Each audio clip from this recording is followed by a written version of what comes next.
Hi, I'm Teryn and welcome back to my channel. If you've been here before, if you're new, I make a lot of skincare focused beauty content as well as fashion and life content. If that interests you, please be sure to check out my other videos, like this video, and subscribe.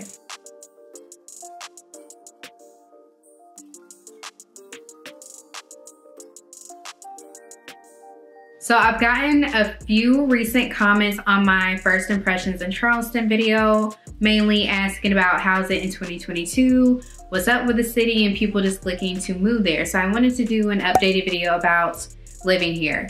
My goal is actually to explore the city more, its surrounding areas, and just honestly just get out the house more. So how do I find things to do? I'm subscribed to newsletters and the social media accounts of CHS Today, Post and Courier, Charleston City Paper, Explore Charleston, What's Going On in Charleston, Black Charleston, and Geechee Experience. And those last three are my favorites. I'm someone that enjoys going to museums and just arts and culture overall. So there's not a ton of that here, but there are places like the Gibbs Museum and the Gaylord Center. Yes, that is how I pronounce Gaylord. But there are a good amount of things to do that are more artsy and creative. You just have to kind of seek them out, but they're there. I'm really excited about the International African American Museum that's going to be opening this year. I am a charter member and you can become one too. I'll put a link in the description box as well as links to all the different websites and social media handles that I mentioned just before. I know a lot of Black people come to Charleston to get to know more about their culture and their heritage, especially their descendants of the Gullah Geechee people like myself. I am not a fan of plantation tourism, which is really the draw for people to come to Charleston. However, there are alternatives such as the Gullah Living History Tour by Akua, one half of Geechee Experience, and there's also Gullah Tours Charleston.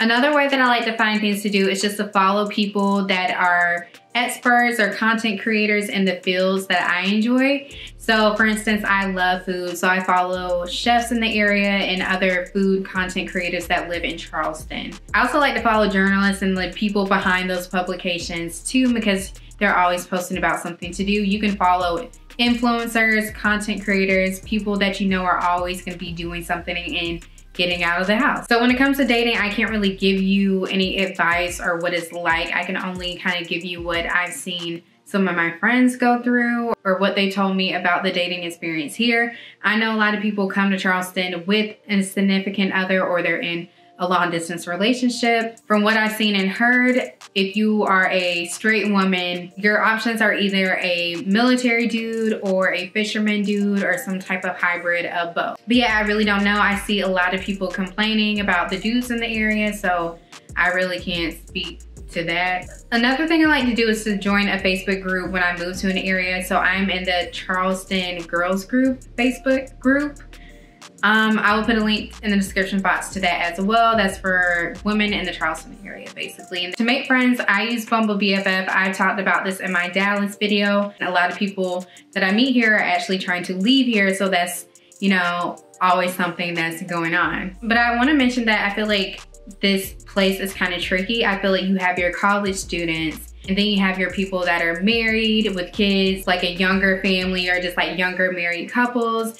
And then you have your retired people. So I feel like there's not a lot of people that are like young and single, but not in college. I mean, in my opinion, this is not the best place to be if you're young and single, you know what I mean? So yeah, I feel like this is kind of a city where people are trying to get to the stage of settling down or they are settled down. So when it comes to the job market, I actually have seen a lot more jobs on LinkedIn and just like in postings. So yeah, there is a decent market, but it's not gonna be like other southern cities such as Charlotte, North Carolina, and Atlanta, Georgia. It's just not gonna be that. It's gonna be smaller. So if you are looking to boost your career, I do not think this is the place for you to do that and stay here. I think it's a good stepping stone. Do you need a car to live in Charleston? Yes. There are people that obviously make it without cars, but having a car is probably the ideal situation if you are going to live here, unless you are going to stay in your area or if everything that you need is in your area. And you can get there by foot or bus, or you just like have someone that can take you places. But I will say that the roads are terrible.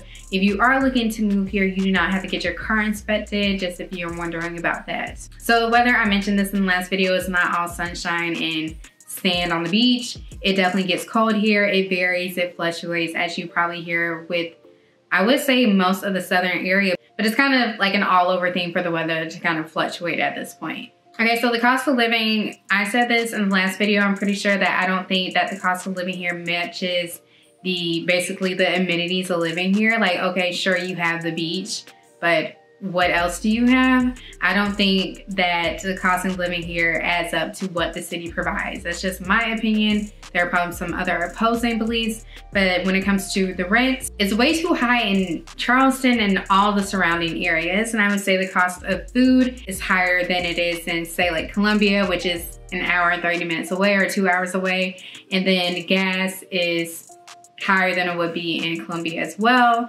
That's where I'm from, so that's kind of what I use as a frame of reference. So do I plan on staying here? No, but I'm gonna make the best out of my time here. Thank you so much for watching this video. I hope you enjoyed it. Let me know what you think in the comments. If you have any specific questions that you want me to answer, I will try to do that in the best way I can. As always, please make sure to like, share, subscribe, and comment for more videos. Thank you again.